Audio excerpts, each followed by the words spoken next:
Her current project was a community center for a revitalized urban district, a sprawling design that incorporated passive solar heating, rainwater harvesting, and lush rooftop gardens. It was a symphony of glass, reclaimed wood, and living green walls, a testament to her vision that sustainability need not compromise aesthetic beauty. Every line she drew, every material she specified, was imbued with purpose and a meticulous attention to detail. This was her world, a world where integrity and innovation were the twin pillars of creation. The hum of the city 20 floors below was a distant, almost imperceptible thrum against the thick, soundproofed glass of Cassian Thorne's office. It was a sound that usually soothed him, a testament to the pulsating metropolis his empire helped to shape and control. Today, however, it felt like an irritating buzz, a mosquito trapped in the vast, polished expanse of his consciousness.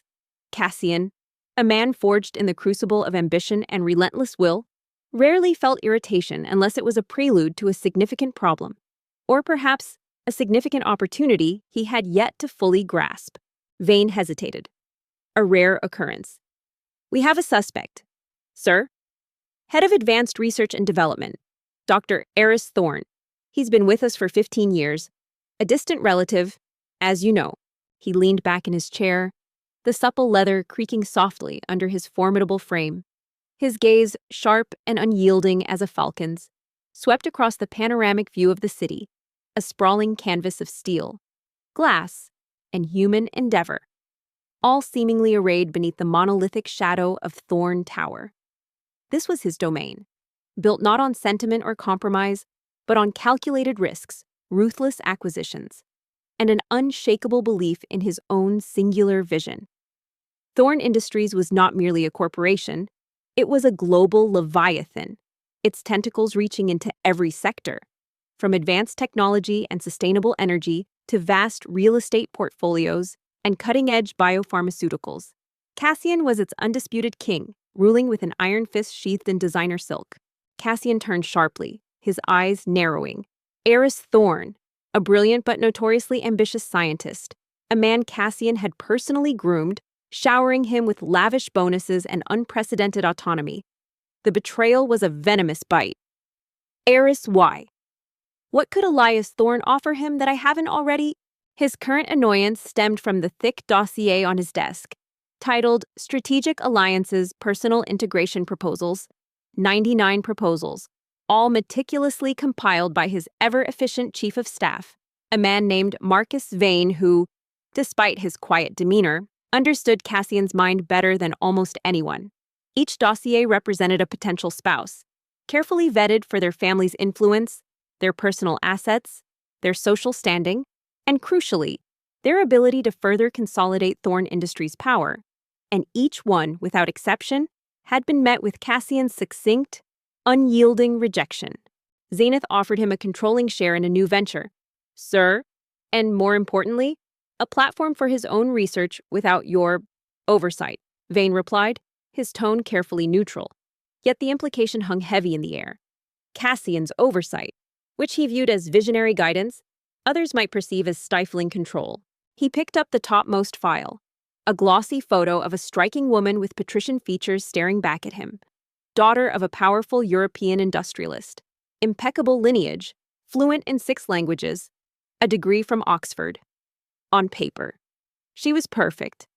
In reality, to Cassian, she was merely another pawn in a game he preferred to play alone.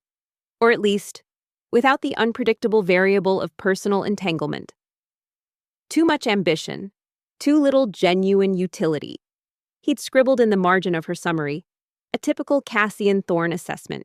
He valued utility above all else, and personal relationships, in his experience, rarely offered a return on investment that outweighed the inherent liabilities. The revelation struck Cassian with a profound, bitter irony. He had built his empire on the principle of individual ambition, believing it to be the most powerful motivator. He had cultivated ruthless talent, believing that self-interest was the most reliable currency. And now, that very principle was turning against him, poisoning his own ranks. Cherished Thorne was a product of the very system Cassian had created, a distorted reflection of his own unchecked ambition. Is there an update on the Avril acquisition? Cassian's voice cut through the silence, deep and resonant, a sound accustomed to commanding attention. He dismissed Vane, plunging back into the solitude of his crisis. He needed a new approach, a paradigm shift. His usual strategies of force and financial might were failing. He needed to understand his enemy's strategy. Yes, but more importantly, he needed to understand the hidden weaknesses within his own seemingly impenetrable walls. He needed someone who could see beyond the numbers, beyond the power plays, someone who possessed a different kind of vision, a different kind of strength. A voice, calm and modulated, responded from the intercom. "Mr. Vane is preparing the final report. Sir, he expects to have it on your desk by noon." It was then, in the suffocating silence of his failing empire, that the image of Alara Vance, no, Alara Finch, resurfaced with an undeniable clarity. Not as a ghost, but as a vivid, compelling presence. The memory of the magazine article, "Architect of Hope," flashed through his mind, her radiant smile, her husband's unwavering support, the genuine contentment that radiated from their shared life. He had dismissed her as an overqualified ornament, an unprofitable idealist. How profoundly wrong he had been. "Good," Cassian grunted, tossing the dossier back onto the pile. He disliked loose ends, especially those involving billions of dollars and the expansion of his empire. The Averill Group, a formidable competitor in the renewable energy sector, was proving to be a stubborn target. They had resisted his initial overtures, a move Cassian found both admirable and deeply frustrating. Admiration was a fleeting emotion for him, quickly supplanted by the urge to conquer. He remembered her dossier, the one Marcus Vane had presented as the 100th proposal. He hadn't even truly looked at it. His mind, blinded by its own arrogance, had seen only an architect, a woman, another obstacle to his singular focus. He had discounted her because her value wasn't immediately apparent in his transactional world. Now, her ethical approach, her innovative problem-solving, her commitment to something beyond pure profit, seemed like the very qualities his broken company desperately needed. He pushed the stack of proposals aside, the subtle disdain in his gesture evident even to himself. 99 potential partners, 99 carefully constructed futures, all summarily dismissed. It wasn't that he actively disliked the idea of marriage in theory. It was that no one had ever presented a compelling enough argument for its practical application. His life was a monument to singular purpose, a relentless march towards greater power, greater control. A spouse, he reasoned, would only dilute that focus, introduce complexities he neither wanted nor needed. He had seen too many powerful men brought low by personal attachments, by the unpredictable currents of emotion. He was above such weaknesses. The irony was a cruel lash. He, Cassian Thorne, the man who prided himself on his unparalleled foresight and strategic acumen, had overlooked the one person who might possess the unique blend of intellect and integrity to navigate this treacherous landscape. His hubris had cost him, not just a potential alliance, but perhaps the very foundation of his empire. His thoughts drifted to his own origins, not born into wealth, but into a stark, unforgiving world where only the sharpest teeth survived. He had clawed his way up, shedding sentimentality like a discarded skin. The world respected power, and Cassian had made it his religion. He had no illusions about human nature. Loyalty was bought, affection was fleeting, and love, if it existed at all, was a dangerous distraction. He thought of the subtle way Marcus Vane had emphasized her ethical approach when presenting her profile. Had Marcus, with his quiet observation, seen something that Cassian, in his pride, had missed? The thought gnawed at him, adding another layer to his growing regret. Marcus Vane entered the office precisely at noon, a slim, impeccably dressed figure carrying a tablet and a discreet leather-bound notebook. "Sir, the Averill report, and a follow-up on the personal proposals." He considered his options. Hire another high-priced consultant, engage a corporate espionage firm. They would be more of the same, tools in his old, failing game. What he needed was someone who could think differently, someone who was uncorrupted by the cutthroat world he inhabited, someone who could offer a fresh perspective untainted by the very flaws that now plagued Thorne Industries. He needed a strategic mind with a strong moral compass, qualities he had deliberately eschewed for years. Cassian raised an eyebrow, a flicker of irritation returning. More rejections. Marcus, the thought of reaching out to Alara Finch was almost unbearable. It would be an admission of monumental failure, a public acknowledgement of his profound misjudgment. Cassian Thorne, the man who never begged, never pleaded, would have to swallow his pride and seek help from a woman he had once deemed unworthy of even a moment's consideration. The humiliation was a bitter taste in his mouth. Vane cleared his throat. 100th, sir. From the Kingsley Group. They're keen on cementing ties through a marital alliance. Their youngest daughter, Ilara Vance, is a highly regarded architect. Her profile is attached. But the alternative was worse.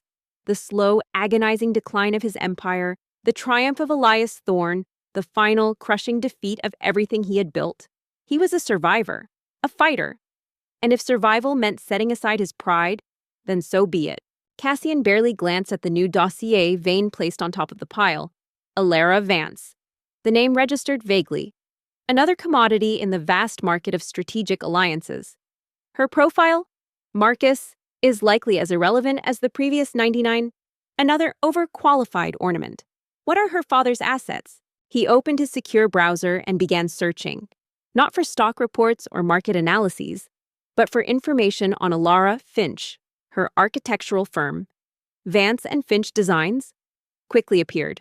It was smaller than he expected, focused on bespoke community projects and sustainable urban planning, a stark contrast to the grand global scale of Thorne Industries. Yet, the projects featured on her website were undeniably impressive, elegant, functional, and infused with a palpable sense of purpose. Each design seemed to breathe life into its surroundings, fostering connection and well-being. He saw images of her, often with Alaric, at project openings, speaking with genuine passion and an infectious enthusiasm that was utterly alien to his own controlled persona. Her father is not directly involved. Sir? She is the granddaughter of the late Edward Kingsley, whose trust funds hold significant shares in several key infrastructure projects, and whose legacy still carries considerable weight. However, she herself is an independent professional, a promising architect known for her innovative designs and ethical approach. Vane's voice was neutral, but Cassian detected a faint, almost imperceptible emphasis on ethical approach. One particular project caught his eye: a large-scale renovation of an old, neglected industrial complex into a vibrant, mixed-use development, complete with affordable housing, communal green spaces, and a state-of-the-art vocational training center. The scale was substantial, requiring intricate planning, complex stakeholder management, and a masterful understanding of urban economics and community needs. It was a project that blended architectural vision with profound strategic thinking, a testament to Alara's ability to tackle multifaceted challenges. This was not merely aesthetics. This was intricate problem-solving on a grand scale, driven by ethical principles. Cassian scoffed, a short, dismissive sound. An architect. What use is an architect to Thorne Industries? Beyond designing another superfluous wing for the new headquarters, an ethical approach sounds suspiciously like unprofitable idealism. No, reject it. All of them? 100 rejections. A clean sweep. He made a sweeping motion with his hand, dismissing the entire concept. The entire stack of human lives reduced to business proposals. His gaze lingered on a photo of Ilara, standing on the completed rooftop garden of the renovated complex. She was talking to an elderly resident, her expression one of genuine warmth and engagement. Her eyes, he noticed, held a depth of compassion he hadn't seen in any of the women in the 99 proposals. She possessed a quiet authority, not born of intimidation, but of competence and integrity. This was a woman who built not just structures, but trust. Vane paused, his gaze briefly resting on the unexamined dossier. Understood, sir. I shall inform the Kingsley Group. There was no judgment in his tone, only professional compliance. He had long since learned that questioning Cassian Thorne's decisions was an exercise in futility. A cold, hard truth settled over Cassian. He needed Alara Finch. He needed her mind, her ethics, her unique perspective. He needed her to untangle the intricate web of deception and corruption that was suffocating his company. He, the man who had dismissed her, now desperately needed her. Now, the Averill acquisition, Cassian commanded, his attention already shifting. the matter of the 100th rejection fading into the vast, inconsequential background of his mind. The pursuit of power was a full-time occupation, and he had no time for romantic fancies or sentimental musings. The women on those dossiers were merely abstract concepts, names and faces without substance, easily discarded in his single-minded quest. He had a world to conquer, and he would do it on his own terms, unburdened by the complexities of shared lives or the vulnerability of emotional connection. The thought of how to approach her was a daunting one. He couldn't simply offer her a lucrative position. He had done that countless times, and it had ultimately led to the very betrayals he now faced. He couldn't rely on his usual tactics of coercion or intimidation. They would be completely ineffective against a woman whose strength was clearly rooted in something far more profound than material gain. He would have to appeal to something else, something he himself was only just beginning to understand: a sense of justice, a commitment to principles, a desire to make a genuine difference. He plunged into the Averill report, his mind a labyrinth of strategies, counter-strategies, and financial projections. The intricate dance of corporate warfare was where he thrived, where his intellect found its true expression.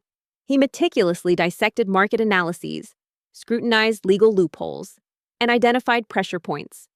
Every detail was crucial, every number a weapon or a shield. His focus was absolute, his resolve unshakable.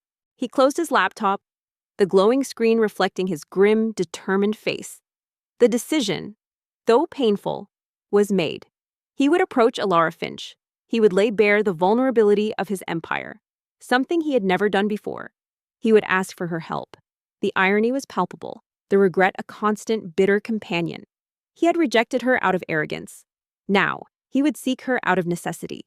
A powerful testament to how profoundly he had underestimated her, and how deeply he now regretted his past choices. The long-discarded 100th proposal was no longer an abstract piece of paper. It was a beacon, guiding him through the dark and treacherous waters of his own making. Meanwhile, somewhere in the city he commanded, a woman named Elara Vance, unaware of her brief, almost phantom appearance in the high-stakes world of Cassian Thorne, was sketching designs, her mind alight with creative passion.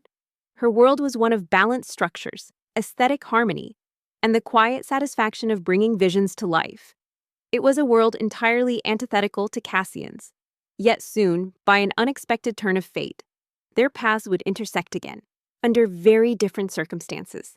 The summons came not with the imperiousness Cassian Thorne was known for, but with a carefully crafted veneer of professional decorum, a thinly veiled plea masquerading as an invitation. It arrived as a formal email to Vance and Finch Designs, addressed to Alara Finch, a generic inquiry about consulting services for a complex architectural and urban renewal project. The sender was Marcus Vane, Cassian's chief of staff, a man whose efficiency was legendary, and whose inclusion now was a clear sign that Cassian himself was orchestrating this delicate maneuver.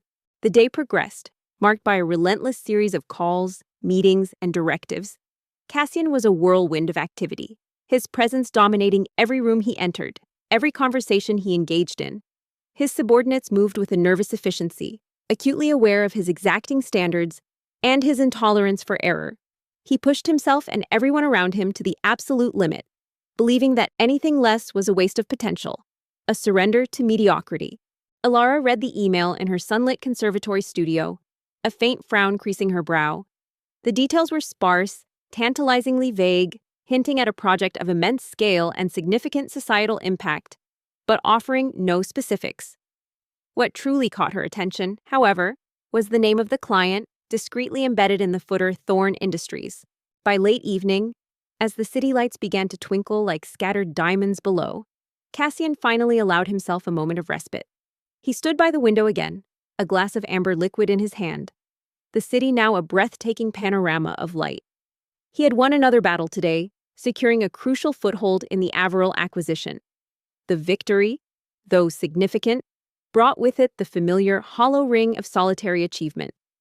There was no one to share the triumph with, no genuine connection to deepen the moment. Not that he sought such things. He told himself he preferred it this way, unencumbered, purely efficient. Her initial reaction was a quiet, internal sigh. The universe, it seemed, had a peculiar sense of irony. Just as Cassian Thorne had once dismissed her as irrelevant, Now his empire, or at least a representative of it, was seeking her out. A ripple of unease traced its way down her spine, a faint echo of the stark contrast between their worlds. Yet, a subtle, almost imperceptible shift had begun. The phantom irritation from the morning lingered, no longer tied to the proposals, but to a vague sense of something missing. He pushed it aside, attributing it to fatigue. He had conquered the business world. Personal satisfaction was a luxury for lesser men. He was Cassian Thorne, the apex predator, and he stood alone at the summit. He had rejected 99, then 100. He had no regrets. He told himself, not yet. Alaric, ever observant, noticed her thoughtful silence as she gazed at the screen.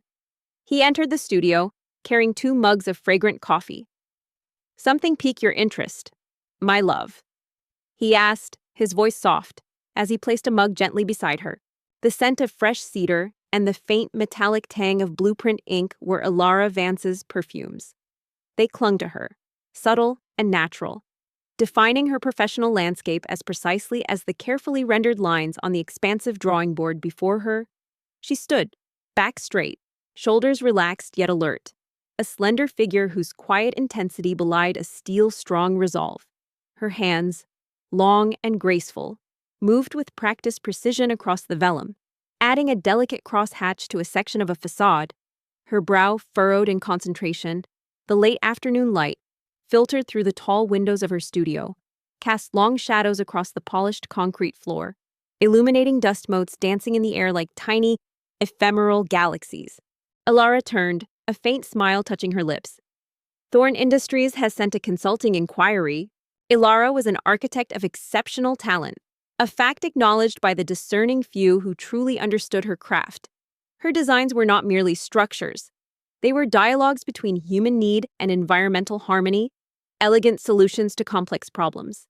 She specialized in sustainable, community-focused developments, spaces that breathed with the life of their occupants and integrated seamlessly with their surroundings. Unlike many of her peers who chased lucrative, flashy commissions for corporate giants, Ilara sought projects that resonated with her deep-seated belief in building better, more conscientious futures. This path, though less glamorous in the eyes of the corporate world, had earned her a quiet, but fiercely loyal, reputation. Alaric's eyebrows rose slightly. He knew the history, the brief, almost comical intersection of her life with Cassian Thorne's corporate machinations. "Indeed. And what grand edifice do they wish for you to design now?" There was a hint of playful sarcasm in his tone, a gentle acknowledgement of the man's past arrogance. Despite her undeniable skill, Ilara often found herself underestimated. Her youthful appearance, coupled with a quiet, unassuming demeanor, frequently led others to misjudge her. In a profession still largely dominated by men, particularly at the highest echelons of corporate architecture, her gentle approach was sometimes mistaken for weakness, her thoughtful silence for a lack of assertiveness. They saw the elegant lines of her face, the serene depths of her hazel eyes, and failed to perceive the formidable intellect and unwavering moral compass that lay beneath. Not a design, it seems. They're inquiring about strategic architectural consulting for a project they describe as multifaceted urban revitalization. The details are incredibly vague, which is unusual for a company of their stature. Ilara picked up her mug, the warmth seeping into her hands. "And the sender is Marcus Vane. I remember him from your cousin Arthur's ill-fated endeavors." Her lineage, while respectable, wasn't one that commanded immediate, unthinking deference in the cutthroat circles of power. She was the granddaughter of Edward Kingsley, a man whose name still carried weight in the older, more established infrastructure and philanthropic sectors. His trust funds, managed by distant relatives, provided a comfortable buffer, allowing Ilara the freedom to pursue her passions without financial duress. But she had never leveraged his name, preferring to build her own legacy, brick by carefully considered brick. Alaric nodded. "Vane is a capable man.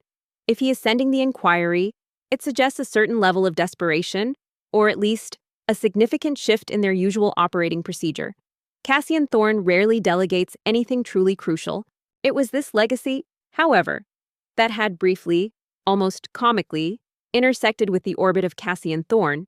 A few months prior, a distant cousin, a man named Arthur Kingsley, who harbored grand, Though often misguided, ambitions of elevating the Kingsley name back to the very peak of corporate influence had orchestrated a proposal.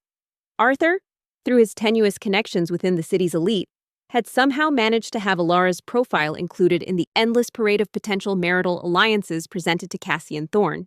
Ilara's gaze drifted out to the garden, where the morning dew still clung to the rose bushes.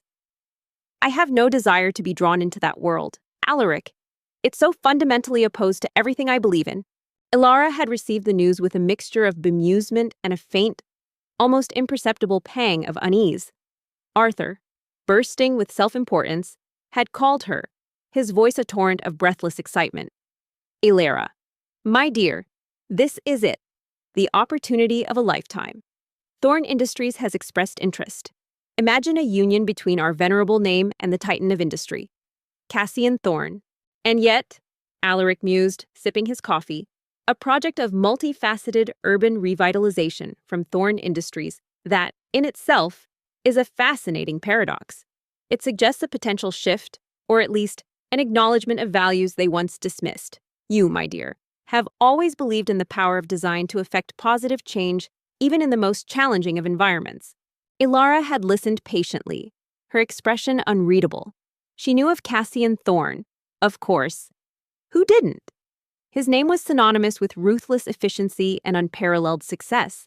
He was a force of nature, a corporate hurricane that swept away everything in its path.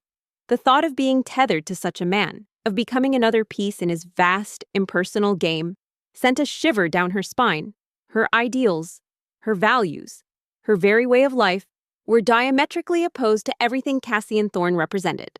Ilara considered his words. Alaric's wisdom was rarely direct, often couched in historical context or philosophical inquiry, but always insightful. He was right. Her core belief wasn't in retreating from challenges, but in confronting them with integrity and vision. The notion that Thorne Industries, a bastion of unchecked capitalism, might be seeking genuine revitalization, however improbable, ignited a spark of professional curiosity within her. Arthur, she had said, her voice calm and steady, I appreciate your enthusiasm, but I am content with my work and my life.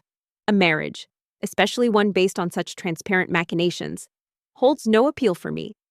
I will arrange a preliminary meeting, she decided, her voice firm, but on my terms, I will not be merely another cog in their machine. Arthur, however, was deaf to nuance. Nonsense, a girl. This isn't about appeal, this is about power, about destiny. The family expects you to at least consider it seriously. The meeting was set for a week later, not in the imposing Thorne Tower, but in a discreet private dining room at a high-end, neutral ground hotel. Cassian Thorne himself was present, a startling departure from his usual practice of dispatching subordinates for initial inquiries. He sat across from Ilara, his formidable presence softened slightly by the almost imperceptible air of tension clinging to him. Marcus Vane was also there, a silent, watchful shadow. Ilara had merely smiled, a small, private smile that never quite reached her eyes. She had no intention of considering it. Her life was her own to build, not to be bargained away on the altar of corporate ambition. She was too independent, too intrinsically herself, to become an appendage to anyone, least of all a man whose reputation for cold calculation preceded him. Cassian, a man accustomed to dominating every room he entered, found himself in an uncharacteristically awkward position. He had rehearsed this encounter countless times in his mind, envisioning a cold, professional exchange, a negotiation of terms. But Ilara, with her quiet strength and serene composure, instantly dismantled his prepared script. She was not intimidated by his reputation, nor swayed by his power. She merely observed him, her hazel eyes direct and unwavering, a silent challenge to his carefully constructed facade. The rejection, when it came, was swift and utterly impersonal. Arthur, his bravado deflated, had called her again, his voice now laced with a mixture of disappointment and grudging respect for Cassian's brusqueness. He rejected it. Ilara. All of them. Yours was the 100th, he said. Apparently, an architect, even one from the Kingsley line, holds no utility for him. The word utility had stung, not because it diminished her, but because it so perfectly encapsulated the man's soulless perspective. He began with the corporate spiel, the carefully rehearsed jargon about synergistic growth and market positioning. His voice accustomed to command, but the words felt hollow, even to him, in the face of her calm, expectant silence. He realized, with a jolt, that his usual charms, his practiced displays of power, were utterly ineffective. Alara was impervious to them. Alara had simply nodded, a quiet sense of relief washing over her. The brief, unwelcome intrusion of Cassian Thorne's world into hers had passed, leaving barely a ripple. She bore no ill will towards him. His dismissal was merely confirmation of their fundamental incompatibility. If anything, it strengthened her resolve to continue forging her own path, one defined by purpose and personal fulfillment, not by the acquisition of power or status through others. Ms. Finch, Cassian finally conceded, his voice losing some of its customary edge, Thorne Industries is facing significant challenges, both externally, from a highly aggressive competitor, and internally, from systemic corruption. He paused, the admission a bitter taste on his tongue. We require a perspective that is uncorrupted by our internal politics, unswayed by our past mistakes. Someone who can see the true strategic weaknesses and propose solutions that are fundamentally sound, ethically and practically. She picked up a small, meticulously crafted wooden model of the community center, turning it over in her hands. The intricate details, from the miniature solar panels on the roof to the tiny figures populating the communal courtyard, spoke volumes of the thought and care she poured into her work. This was where her energy went, into tangible creations that uplifted communities, not into the sterile machinations of corporate mergers or strategic marriages. Alara listened, her expression unreadable. She sensed his struggle, the profound difficulty he had in uttering those words. This was not the arrogant, dismissive man of her memories. This was a man confronting the precipice of his own undoing. Her studio, a converted industrial loft with high ceilings and abundant natural light, was a reflection of her inner world. Bookshelves lined one wall, crammed with texts on urban planning, sustainable design, philosophy, and art history. A large, comfortable armchair invited quiet contemplation. Potted plants thrived in every corner, adding splashes of vibrant green to the otherwise minimalist space. It was a sanctuary, a place where ideas could flourish, untainted by the clamor of external expectations. "And what makes you believe I am that person, Mr. Thorne?" she asked, her voice calm, devoid of any hint of triumph or bitterness.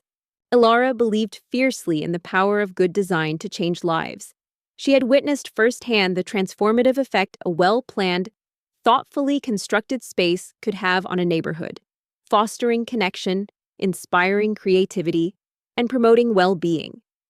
This conviction was her bedrock, the unshakable foundation of her professional and personal life. It was a strength born not of outward aggression, but of deep-seated principle. Cassian met her gaze, a flicker of something akin to humility in his eyes. "Your reputation precedes you. Ms. Finch, your work in sustainable urban development, your commitment to ethical building practices, it's something we have, regrettably, overlooked in our singular pursuit of other objectives." He avoided her gaze for a brief moment, a flicker of genuine discomfort passing over his features. "And you, unlike many others, possess a unique detachment from our world, a clear-eyed perspective that we desperately need." As the sun dipped lower, painting the sky in hues of orange and purple, Alara finally put down her pencil. Her eyes, slightly tired but alight with a quiet satisfaction, surveyed the progress on the drawing board. Another day. Another step closer to realizing a vision. She hummed a soft, tuneful melody to herself. A habit from childhood, a way of marking the rhythm of her thoughts. It was an admission, raw and unvarnished, from a man who rarely admitted anything but triumph. Alara felt a surprising pang of something akin to empathy, mingled with a professional curiosity that was now fully engaged. This was an opportunity, not for personal vindication, but for something far greater, the chance to dismantle a corrupt system from within, to bring order and ethics to an empire that had lost its way. She walked over to a small, built-in kitchen area and poured herself a cup of herbal tea. As she waited for it to steep, she gazed out at the cityscape, not with a desire to conquer it, but with a quiet appreciation for its complex beauty. She saw the intricate web of lives unfolding beneath her, each individual a thread in the vast tapestry of humanity. It was a perspective that granted her both humility and a profound sense of purpose. My terms would be stringent, Mr.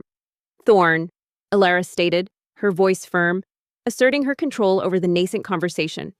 Complete autonomy in my assessment, full access to all necessary data, personnel, and internal documents. And my recommendations would be non-negotiable, focused on restructuring Thorne Industries not just for profit, but for long-term sustainability and ethical governance. Alara knew her worth, not from external validation, but from an internal measure. She judged herself by the integrity of her work, the clarity of her vision, and the positive impact she sought to make on the world.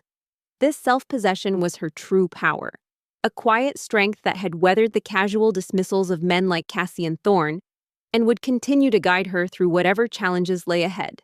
She was a woman of substance, a strategic thinker in her own right, building bridges and communities where others sought only to erect walls of power. Her path was hers alone, independent and unwavering, and she walked it with a grace and resilience that even the most formidable of men would one day come to recognize, and perhaps even regret having overlooked. The memory of Cassian Thorne's rejection, if it surfaced at all, was a faint echo, easily drowned out by the vibrant symphony of her fulfilling life. Cassian's jaw tightened. Non-negotiable recommendations. It was anathema to his very nature. But he looked at Marcus Vane, who offered a subtle, almost imperceptible nod. Vane, who understood the true depth of their crisis, was signaling that these were necessary concessions. Years, like quiet rivers, had flowed since Alara Vance had last thought of Cassian Thorne. His name, once a brief, discordant note in the melody of her life, had long since faded, replaced by the harmonious strains of contentment and profound affection. She had found her sanctuary not in the towering edifices of corporate power, but in the gentle embrace of shared intellect and unwavering kindness. Agreed, Cassian said, the word emerging from him with evident effort. We are prepared to offer unparalleled compensation for your services. Alara Vance was now Alara Finch, and her life was a testament to the transformative power of a love that saw beyond superficial metrics of success, recognizing instead the intrinsic worth and luminous spirit within. Her husband, Professor Alaric Finch, was everything Cassian Thorne was not: kind, humble, intellectually curious, and utterly devoid of avarice. He was a man whose wealth lay not in material possessions, but in the depth of his knowledge, the richness of his empathy, and the quiet integrity of his character. Alara held up a hand, a small, elegant gesture that silenced him. This is not about compensation. Mr. Thorne, my work is not dictated by profit margins. It is dictated by principles. If I take on this role, it will be because I believe there is a genuine opportunity to create positive change, to right systemic wrongs. My fee will be fair, but not exorbitant, and a portion will be allocated directly to a new fund for ethical urban development projects.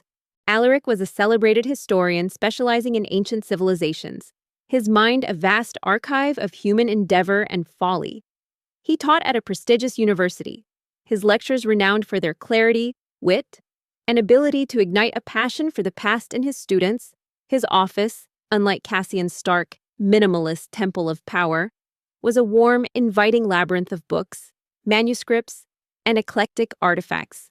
Sunlight streamed through tall, arched windows, illuminating dust motes dancing over stacks of papers and the well-worn leather of his armchair. Cassian stared at her, genuinely taken aback. He had never encountered such a refusal of avarice, such an unwavering commitment to principle from anyone in his orbit. It was a stark reminder of the chasm between their values. Their first meeting had been serendipitous, at a small, independent bookstore specializing in obscure academic texts, a refuge for both of them from the clamor of the modern world. Alara had been browsing a section on urban archaeology, her fingers tracing the spines of forgotten treatises, when she overheard a man eloquently discussing the architectural marvels of the Roman Empire with the store owner. His voice was melodious, his arguments insightful, and his passion palpable. She found herself drawn into the conversation, offering a perspective on structural longevity from a modern architect's viewpoint. Alaric, his spectacles perched on the end of his nose, had turned to her, his eyes the color of warm honey, alight with genuine interest. Their discussion had flowed effortlessly for hours, a meeting of minds that felt like coming home. Their initial interactions over the next few days were a study in contrasts. Cassian, still unconsciously attempting to assert his dominance, would launch into rapid-fire demands, expecting immediate compliance. Alara, however, would meet his intensity with a calm, analytical approach, patiently dissecting his assumptions, pointing out the flaws in his logic, and consistently redirecting the conversation back to the core ethical and strategic issues. From that day, their connection deepened with a natural grace. They discovered a shared love for quiet evenings, long walks through botanical gardens, and animated discussions over cups of strong coffee. Alaric saw Alara not as a project to be acquired or an asset to be leveraged, but as a brilliant, compassionate woman whose insights enriched his own. He celebrated her architectural prowess, patiently listening to her explain complex structural challenges and innovative design solutions. He was her most ardent supporter, her most insightful critic, and her most comforting presence. She questioned everything, not out of defiance, but out of a genuine desire for clarity and truth. She challenged his long-held beliefs about market forces, about human motivation, about the very purpose of a corporation. She spoke of stakeholder value beyond shareholders, of environmental responsibility, of community impact. Cassian, initially resistant, found himself grudgingly respecting her intellect, her relentless pursuit of truth, and her quiet refusal to be intimidated. Their home, a charming older house nestled on a tree-lined street near the university, was a reflection of their shared lives. It was filled with books, art, and the gentle clutter of two minds deeply engaged with the world. Alara had, with her characteristic elegance and consideration, subtly renovated the space, creating open, airy rooms that maximized natural light and incorporated sustainable materials. The kitchen, with its large island and warm wooden surfaces, was often filled with the aroma of Alaric's surprisingly accomplished cooking, or Alara's experimental baking. Throughout these early, often fraught discussions, Alaric Finch remained Alara's unwavering anchor. He never directly interfered, but his presence, his quiet strength, and his absolute belief in Alara were palpable. Before each meeting with Cassian, Alara and Alaric would discuss the issues at length, Alaric offering historical precedents for corporate overreach and the enduring power of ethical leadership, his insights strengthening Alara's resolve. Alaric spoiled Alara not with lavish gifts or grand gestures of power, but with a constant, unwavering current of affection, respect, and quiet indulgence. He remembered every detail about her preferences, from the specific blend of tea she favored to the precise moment she liked to watch the sunset from their small, cozy porch. He brought her rare botanical specimens for her studio, knowing her love for natural forms, and often left small, encouraging notes on her drawing board when she was immersed in a particularly challenging design. "Remember, my love," Alaric would say, gently holding her hand, "you carry not just your own formidable intellect, but the weight of your convictions. Cassian Thorne may have built an empire of concrete, but you build legacies of conscience. That is your true power." He defended her fiercely, though gently, against the occasional dismissals she still encountered in her profession. When an older, more established colleague once subtly condescended to her at a university gathering, implying her focus on community projects was quaint rather than cutting edge, Alaric had intervened with a quiet but firm dignity. "I believe," he had said, his voice calm but authoritative, "that a truly cutting-edge approach addresses the fundamental needs of humanity, rather than merely reflecting the fleeting whims of capital. Alara's work, in that regard, is pioneering." His unwavering belief in her, expressed so naturally and without fanfare, was a powerful shield and an even more powerful inspiration. And after each draining encounter, Alara would return to the quiet sanctuary of their home, finding solace and rejuvenation in Alaric's unwavering affection. He would listen patiently as she recounted the day's intellectual battles, offering not advice, but understanding, a calming presence that allowed her to shed the accumulated tension of Cassian's world. He knew she was taking on a formidable challenge, and he trusted her implicitly to navigate it with integrity. Under Alaric's loving gaze, Alara blossomed. Her quiet demeanor remained, but it was now infused with a radiant confidence. Her creativity, once a private joy, found new expression, unburdened by the need to prove herself in a hostile environment. She took on more ambitious projects, not for fame, but for the profound satisfaction of seeing her visions uplift communities. She began lecturing part-time at the university, sharing her expertise in sustainable architecture. Her classes quickly becoming popular for their practical wisdom and inspiring ethos. It was during one particularly intense session where Cassian, frustrated by Alara's refusal to compromise on a key ethical restructuring point, had slammed his hand on the table. "This is simply not how we operate, Ms. Finch. This will impact our quarterly earnings projections." Her studio, now located in a sunlit conservatory attached to their home, became a vibrant hub of innovation. Alaric often wandered in, a mug of tea in hand, offering historical anecdotes that sometimes sparked unexpected creative connections in Ilara's mind. They would discuss the structural integrity of ancient Roman aqueducts, the communal spaces of Mayan cities, or the ecological awareness of traditional Japanese architecture, blurring the lines between their respective disciplines. Their intellectual partnership was as rich and fulfilling as their emotional bond. Alara had met his outburst with calm, unflinching eyes. "Then perhaps, Mr. Thorne, that is precisely why Thorne Industries is in its current predicament. Short-term profit at the expense of long-term integrity is a recipe for systemic failure. My terms are non-negotiable. If you wish for me to truly help you, you must be prepared to accept fundamental change." One evening, as they sat on their porch, watching fireflies dance in the twilight, Alara leaned her head against Alaric's shoulder. "Sometimes," she murmured, her voice soft, "I look at everything we have, this peace, this understanding, and I wonder how I ever thought anything else mattered." Cassian had stared at her, his face a mask of furious contemplation. He saw no fear in her eyes, only a quiet, resolute determination. He realized, in that moment, that she was entirely unlike anyone he had ever encountered. She was not seeking to gain power for herself, or to exact revenge for his past dismissal.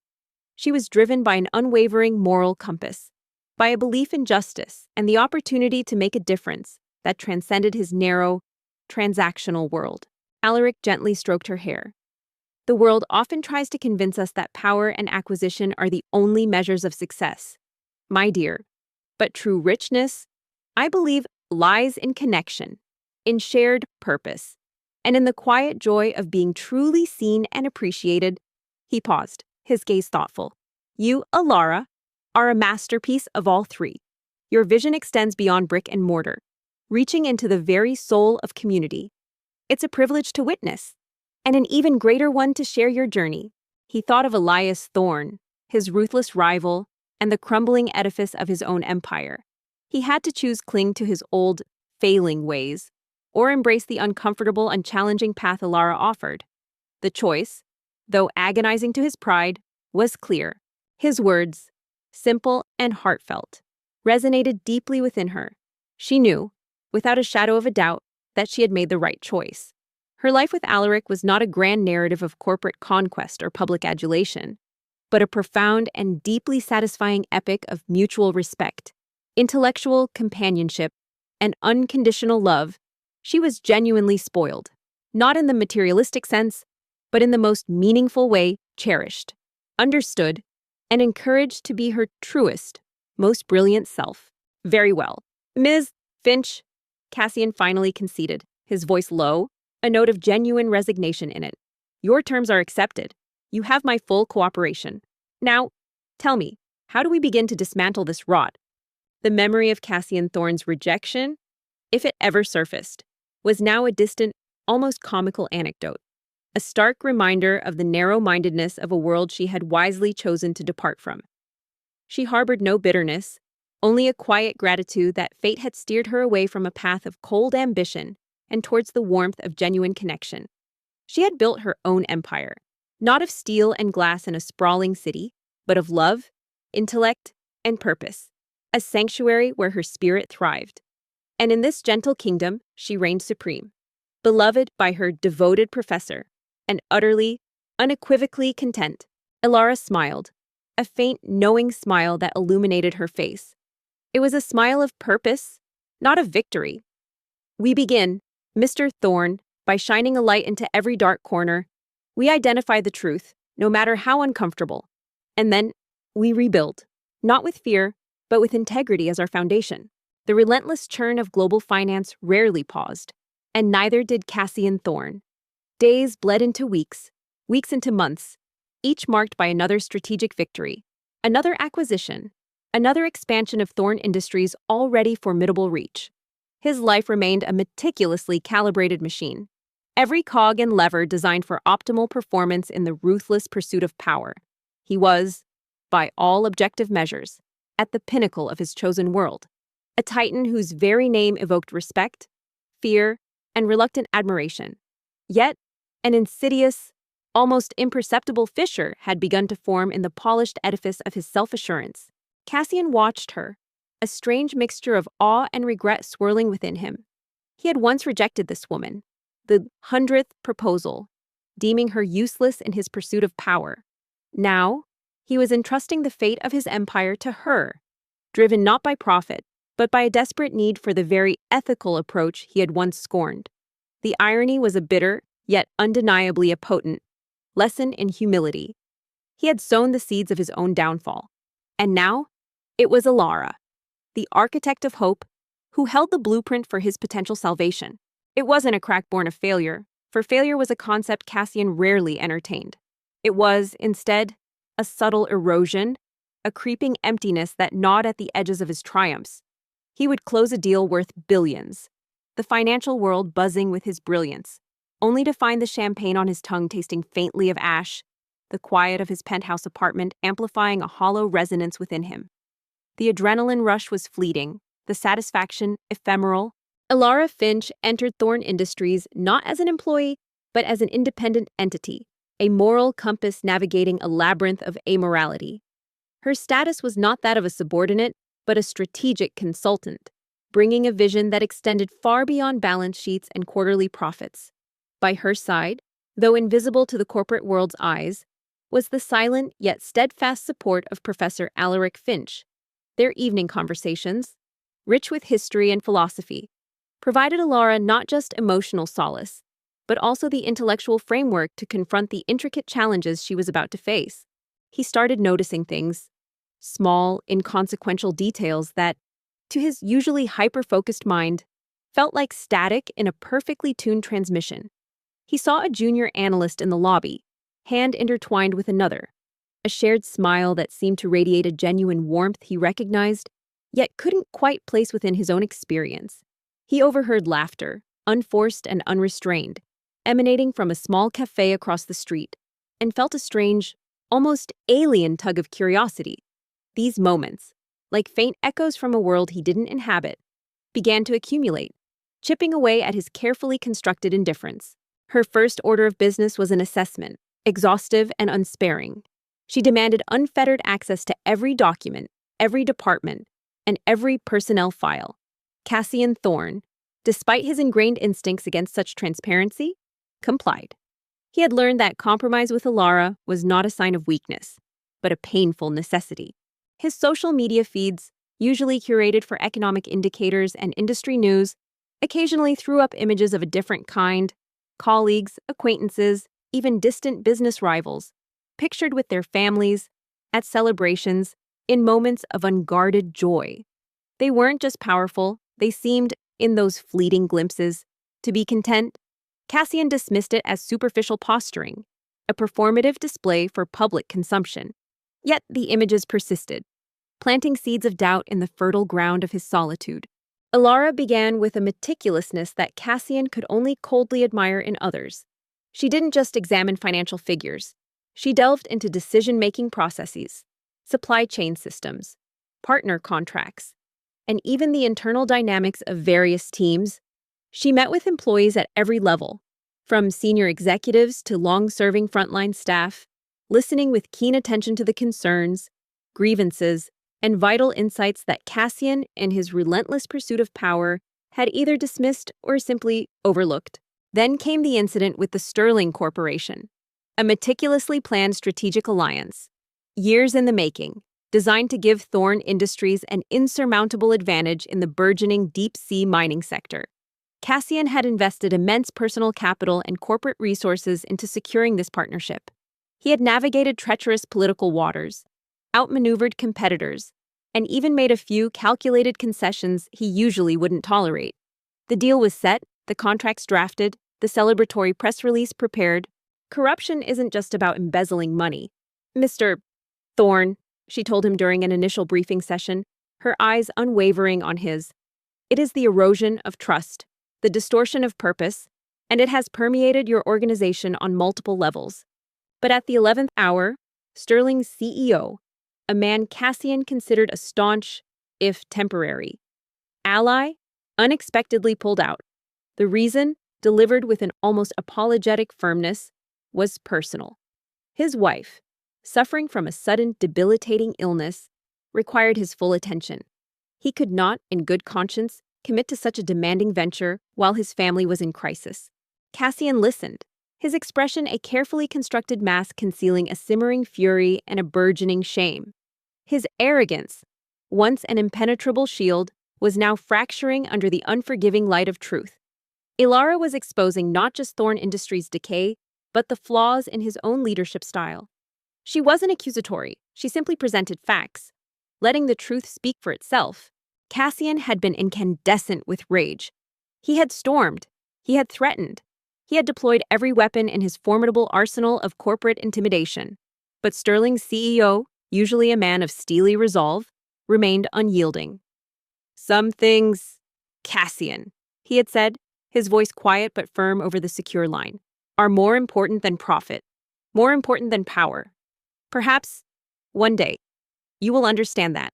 Marcus Vane, who had been watching Ilara at work with growing fascination, began to feed her crucial insights, whispered accounts of dubious dealings and questionable individuals he had quietly noted for years, but never had a safe channel to report. He saw in Ilara an ally, someone who could act on what he had observed. The words had struck Cassian with the unexpected force of a physical blow, more important than power. The concept was anathema to him, a heresy against the very tenets of his existence. Yet, the conviction in the CEO's voice, the unshakable certainty of his priorities, resonated with an unsettling truth.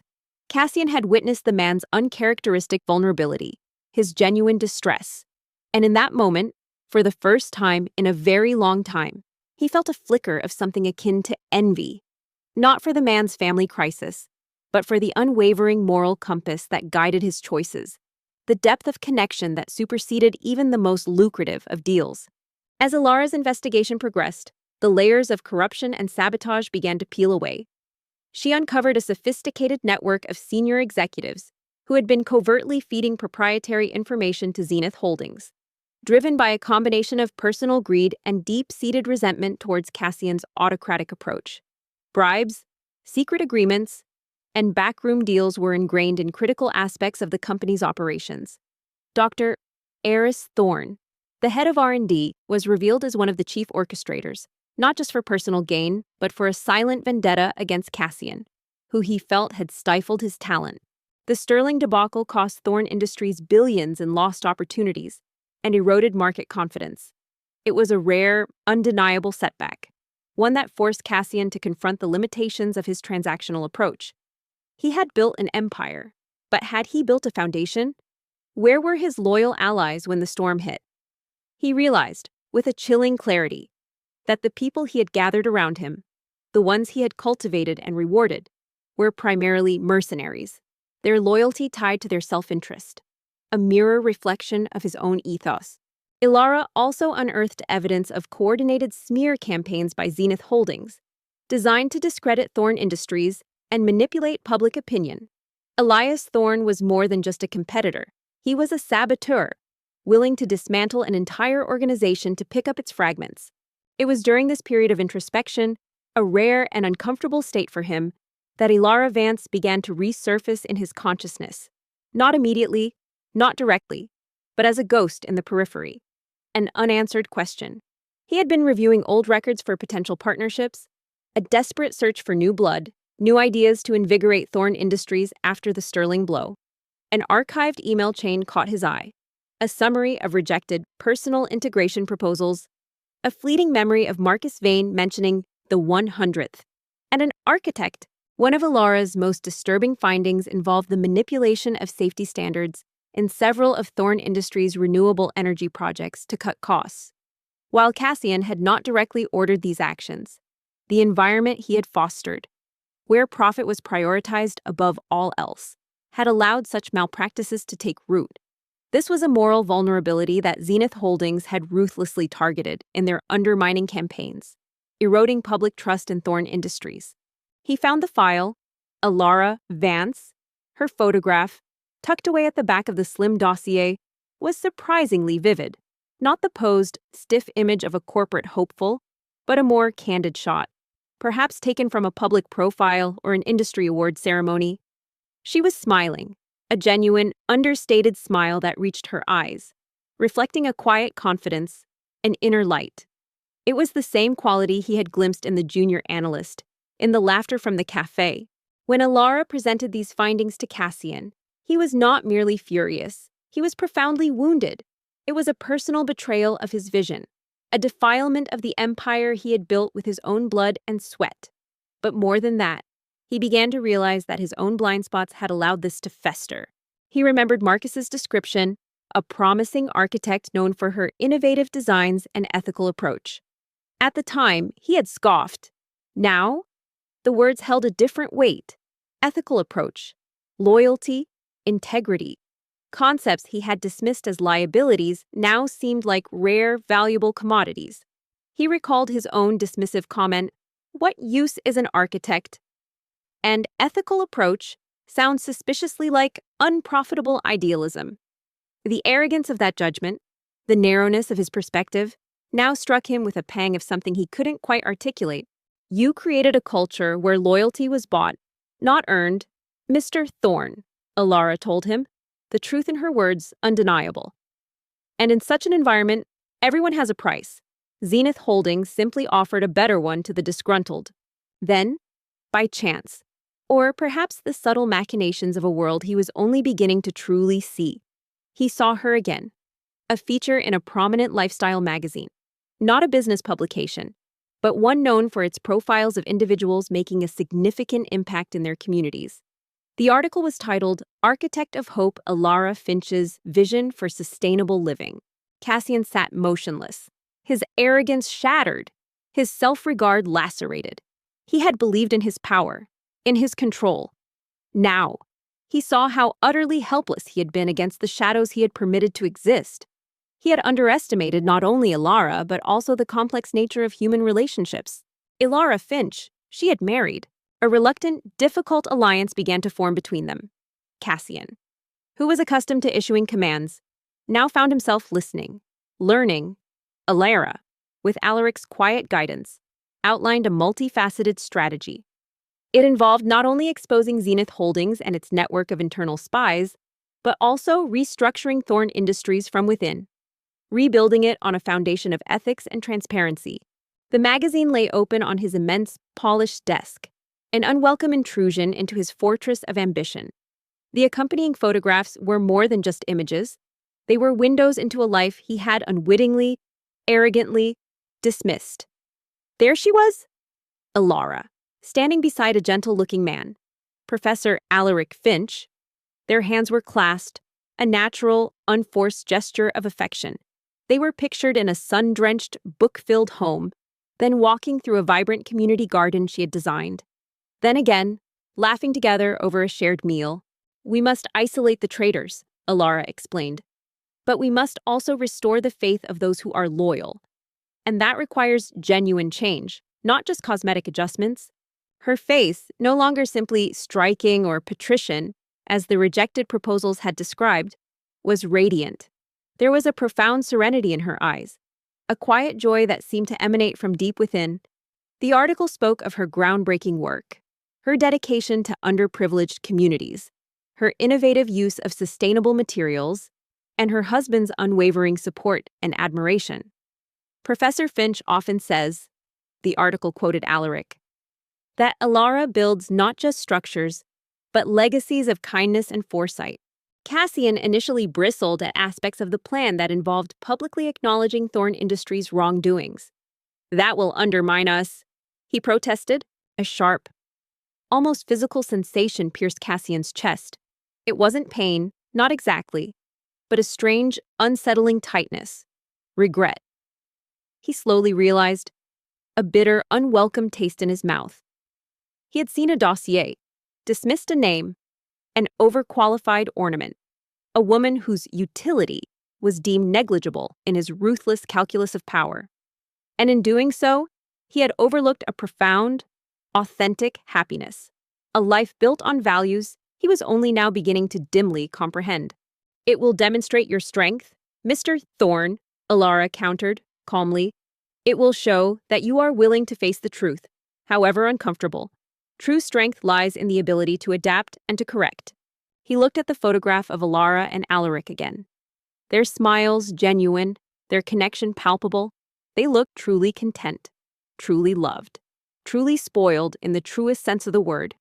And Cassian, despite his billions, despite his empire, felt a profound, aching loneliness. The emptiness that had been a whisper was now a roar, reverberating through the vast, cold chambers of his heart.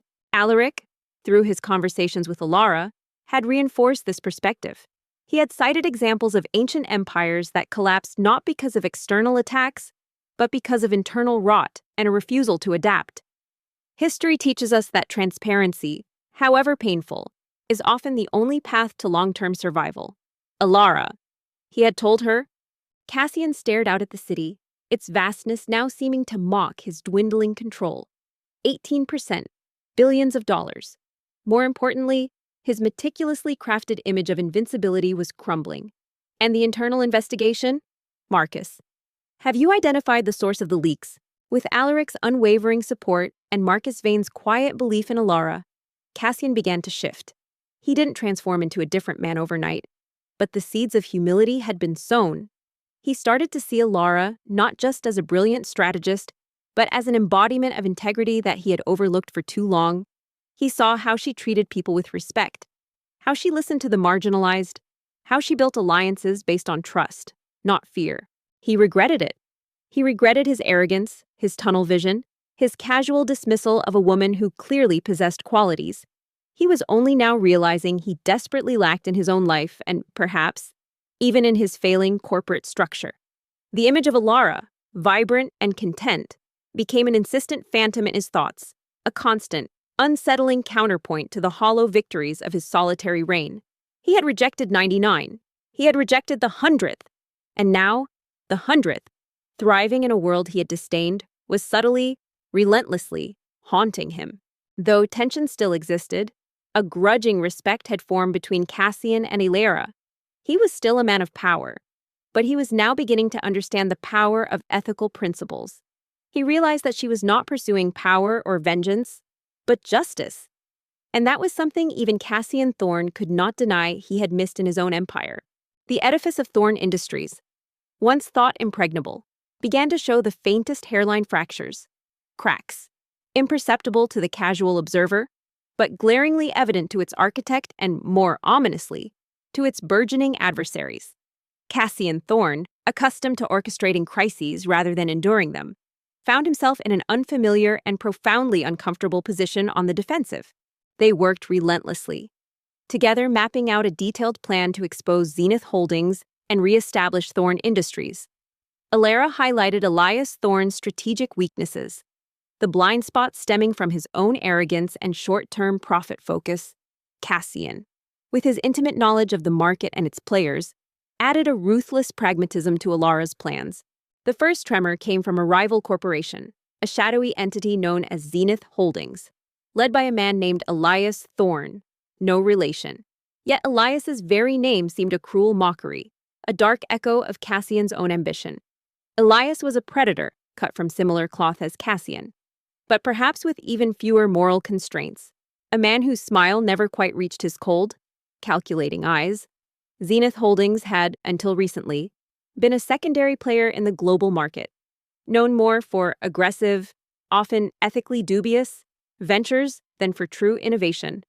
Now, however, They were rapidly consolidating power, acquiring struggling companies with alarming speed and efficiency, and, most disturbingly, showing an uncanny knack for preempting Thorne Industries' moves. What had begun as a partnership of necessity had now become a formidable, if difficult, collaboration built on a newfound foundation of professional respect. Cassian had witnessed Ilara's inner strength, her courage under pressure, and her ability to think strategically on a level he rarely encountered. He was shedding his arrogance, piece by painstaking piece, learning to listen, learning to trust a woman he had once so carelessly dismissed. The seeds of regret had been sown, and now they were beginning to blossom into a deeper change within him. The battle for market dominance began subtly. A crucial patent application that Thorne Industries had been diligently preparing was suddenly challenged by Zenith, citing a nearly identical, yet cleverly modified, design. A lucrative government contract that Cassian believed was all but secured for Thorne Industries inexplicably went to Zenith at the last minute. Each setback, individually, could be explained away as a competitive loss, a minor miscalculation, but taken together, they formed a chilling pattern, a deliberate and coordinated assault designed to destabilize and undermine. As dawn broke over Thorne City, a dawn of change, it was not the formidable Cassian Thorne nor the circumspect Marcus Vane, but Ilara Finch, the architect of truth, who prepared for the final confrontation. Her plan, forged over weeks of meticulous investigation and refined through deep conversations with Alaric, was now ready for deployment. It was a masterful blend of public exposure and subtle strategic strikes, designed to not only bring down Elias Thorne and his co-conspirators, but also to regenerate Thorne Industries from its very core. Cassian retaliated with his characteristic ferocity. He deployed his best legal teams, his most ruthless strategists, and his most formidable financial resources. Yet, Zenith seemed to anticipate every move, deflecting his attacks with an almost infuriating ease. It was like fighting a ghost, an adversary whose movements were always one step ahead, whose vulnerabilities were always expertly shielded. The sheer audacity of Zenith's challenge, and Elias Thorne's chillingly precise execution, began to chip away at Cassian's unshakable confidence. The confrontation played out in the setting of an emergency board meeting, ostensibly convened for a strategic review, but in reality, a carefully orchestrated tribunal. Board members, a mix of Cassian loyalists and influential skeptics, sat in palpable tension. Cassian sat at the head, his face grim, but his gaze constantly flickered towards Ilara, who stood at a brightly lit podium at the front of the room. Beside her, on a large display screen, were minimalist slides of images and graphs, each carrying a crushing weight. But the external threat was only one facet of the brewing storm. Insidious rot had begun to spread within the very heart of Thorne Industries, a consequence of Cassian's own neglect and, in some cases, tacit encouragement of a culture of transactional loyalty. For years, he had operated under the assumption that financial incentives were the only true motivators. He had rewarded ruthless efficiency, irrespective of the ethical cost, and often turned a blind eye to the quiet undercurrents of self-serving ambition that permeated his ranks. Now, those undercurrents were rising to the surface, transforming into treacherous currents that threatened to capsize his entire enterprise. "Ladies and gentlemen of the board," Ilara began, her voice calm yet resonating through the room. "Thorne Industries has faced a coordinated campaign of attack, not only from an external competitor, but also from a pervasive network of internal corruption." She offered no accusations. She presented evidence, using color-coded spreadsheets, data flow diagrams, and intercepted communication logs. She meticulously traced the intricate web between Zenith Holdings and key Thorne Industries executives. Proprietary information, once zealously guarded, began leaking to Zenith Holdings. Key personnel, handpicked and highly compensated, were poached with disturbing regularity, taking vital intelligence and strategic plans with them. These were not mere opportunistic defections. They were targeted, precise extractions, orchestrated by an enemy who seemed to know the internal weaknesses of Thorne Industries better than Cassian himself. She projected a detailed graph showing the flow of proprietary data, its specific routing from Thorne R&D departments to Zenith's secure servers. She provided proof of payments disguised as consulting fees to offshore accounts held by Dr. Eris Thorne and other co-conspirators. Each revelation was a dagger thrust, but it was delivered with clinical precision, devoid of any theatrics. Marcus Vane, ever the stoic, delivered the grim news with his usual measured tone, but even he could not mask the gravity of the situation. "Sir, our internal security protocols have been compromised. We're tracing the leaks, but it appears to be a systemic issue, not an isolated incident. There's a network, it seems, feeding information to Zenith." When it came to Eris Thorne, images of privately signed contracts, secretly recorded call transcripts, and undeclared bank accounts flashed across the screen. Eris, who had sat with a smug composure until then, paled, his confidence evaporating into stark fear. Alara had not made any overt threats, but the sheer volume and undeniable veracity of her evidence left no room for denial. Cassian slammed his fist on the desk, the sound echoing sharply in the cavernous office. "A network within my company. Find them. Marcus, root them out. I want every traitor exposed and eliminated." His voice was a low growl, laced with a potent mix of fury and dawning realization. This is a systematic breach of trust and a direct assault on the integrity of Thorne Industries. Alara concluded, her voice rising slightly, imbued with a quiet but fierce conviction. "And it points directly to Elias Thorne's Zenith Holdings. Actively aided by compromised individuals within this very company, he had always preached self-reliance, demanding absolute loyalty while offering only conditional rewards. He had valued ruthlessness over relationships, calculating that fear and greed were more potent motivators than trust and camaraderie. Now, in his moment of need, he discovered the bitter truth: he had few true allies, only vassals whose allegiance lasted as long as their personal gain. The transactional approach, once his greatest strength, had become his most profound vulnerability." A murmur rippled through the room. Cassian, however, remained impassive, allowing Alara to command the full attention of the board. He had given her his word, and now he was witnessing the full extent of her strategic brilliance and unwavering moral courage. He felt a grim satisfaction as the faces of his traitors, once so confidently defiant, twisted with dawning horror. His empire was built on a foundation of steel, but the mortar holding it together was crumbling. He needed more than just legal prowess and financial might. He needed a strategic mind, someone who could see beyond the immediate battle, who could untangle the complex web of external aggression and internal sabotage. He needed someone with unshakable integrity, whose loyalty wasn't for sale, someone whose ethical approach, which he once mocked, was now precisely what was required. Then, Alara unveiled the counter-strategy. It was audacious. "My recommendation is a two-pronged approach. First, a public disclosure of Zenith Holdings' illicit activities, backed by the full weight of the evidence presented here today, simultaneously filed with regulatory bodies and law enforcement agencies globally. Second, an immediate, surgical removal of all compromised personnel within Thorne Industries, followed by a comprehensive, ethically driven restructuring of our internal systems." He spent sleepless nights poring over reports, his mind a whirlwind of data, but the clarity he usually commanded eluded him. He felt as if he were trying to grasp smoke, the true enemy always just beyond his reach. The arrogance that had been his shield was now beginning to feel like a blindfold. His usual solutions, built on intimidation and overwhelming force, were proving ineffective against an adversary that seemed to understand the very fabric of his vulnerabilities. Silence hung heavy in the air, broken only by the sharp intake of breath from several board members. Public disclosure was a radical move, risking temporary reputational damage, but promising long-term purification. Cassian, however, recognized its necessity. It was the only way to genuinely cleanse the rot. During one such late night, immersed in the cold glow of his monitor, he stumbled upon an old, forgotten personnel file, a relic from the Strategic Alliance's proposals. He hadn't deliberately searched for it.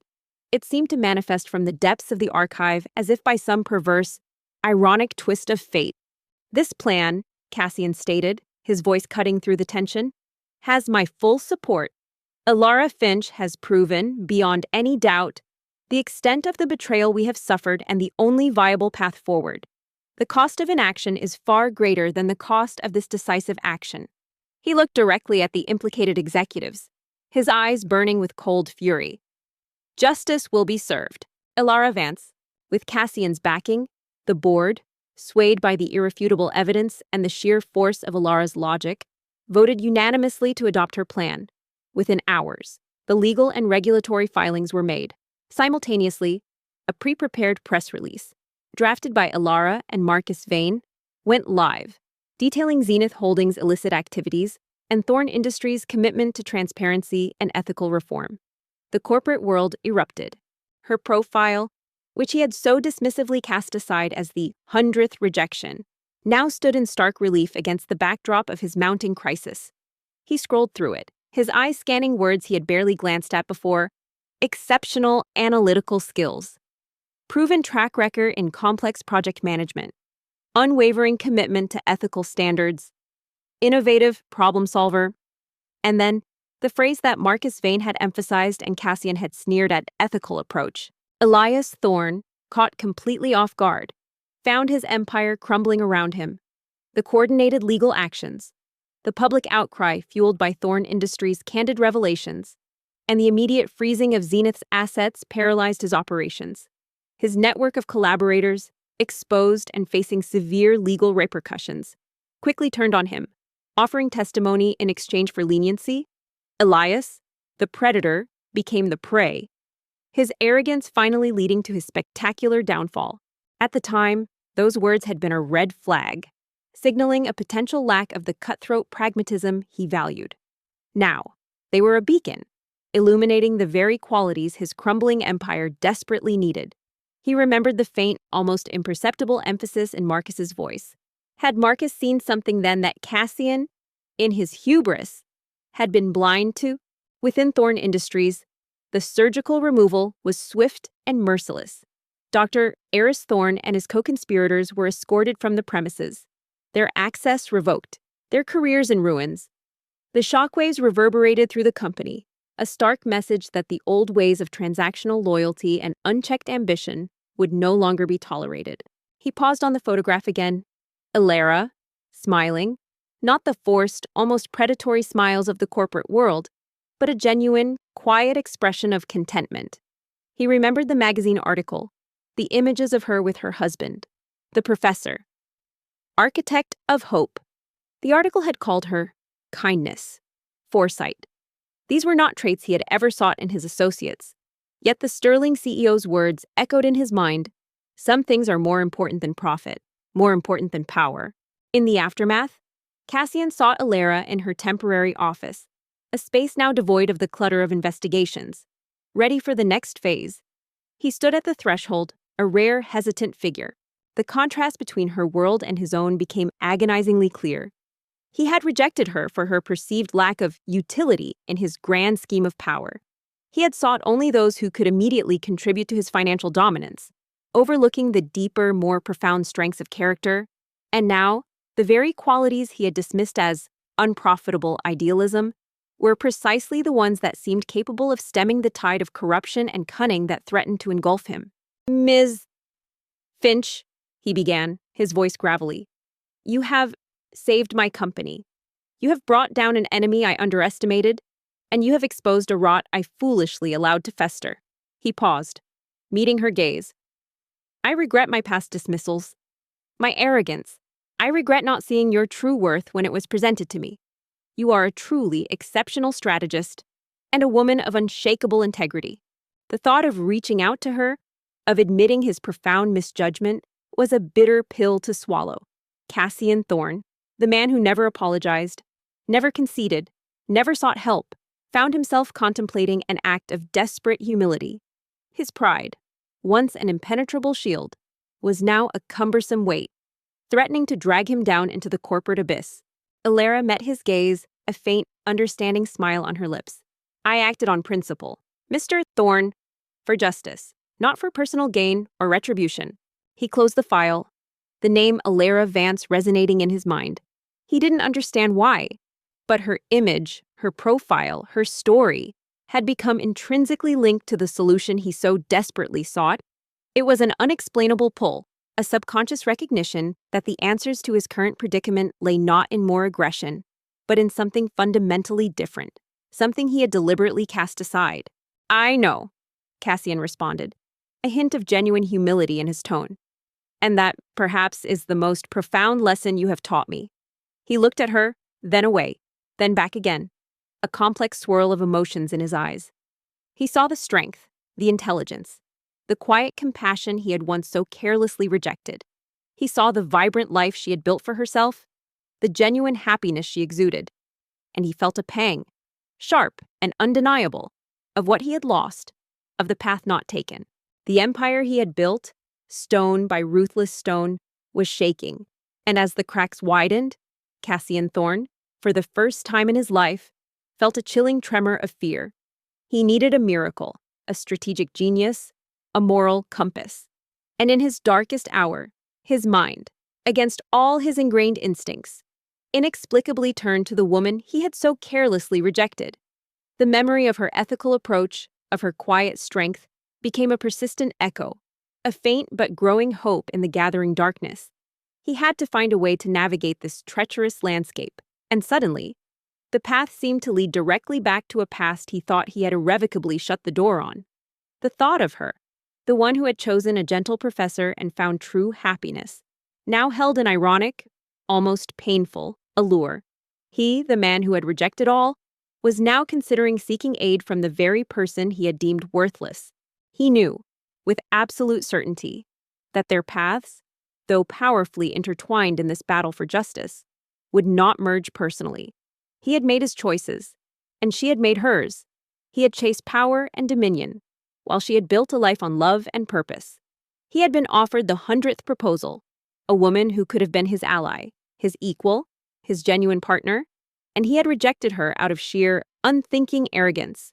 The crises gripping Thorne Industries intensified, coalescing into a perfect storm that battered Cassian Thorne's once unyielding fortress. The insidious leaks continued, revealing not just corporate secrets but also the vulnerabilities of his carefully constructed strategies to Zenith Holdings.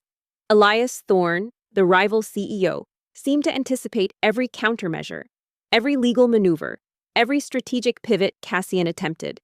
The attacks were relentless, precise, and deeply personal, targeting not just Thorne Industries' assets but also Cassian's reputation, painting him as a ruthless, isolated figure whose empire was built on fear rather than genuine innovation. Now, she stood before him, triumphant, not through force, but through truth. She had not sought to conquer him, but to heal his fractured empire, and in doing so, she had broken his pride, not with malice, but with the pure, unadulterated power of her integrity. Justice had been served, the corrupt had fallen, and Thorne Industries stood on the precipice of a new, ethical beginning. But for Cassian Thorne, the cost was personal. He had seen what he had thrown away, and the regret was a heavy, permanent weight on his soul. Cassian found himself spending more and more time in his office, the city lights below blurring into an undifferentiated glow as he worked through the night. His usual crisp suits became slightly disheveled, his sharp features etched with a new, unwelcome weariness. He pushed his teams harder, demanding answers, solutions, and loyalty with an intensity that verged on desperation. But the fear he instilled now seemed to breed only paralysis, not ingenuity. His subordinates, once motivated by the promise of immense rewards, were now more concerned with protecting their own positions in the rapidly shifting landscape, a clear manifestation of the transactional culture he had so assiduously cultivated. One evening, Marcus Vane entered the office, his usually composed demeanor showing the first faint cracks of strain. "Sir, the board is expressing significant concern. The stock price has dipped 3 consecutive quarters. Our flagship initiative in quantum computing is stalled due to a key engineer's sudden resignation, poached by Zenith, we suspect, and the public relations fallout from the Avril debacle is worse than anticipated. Our market value has depreciated by nearly 18% in the last 6 months.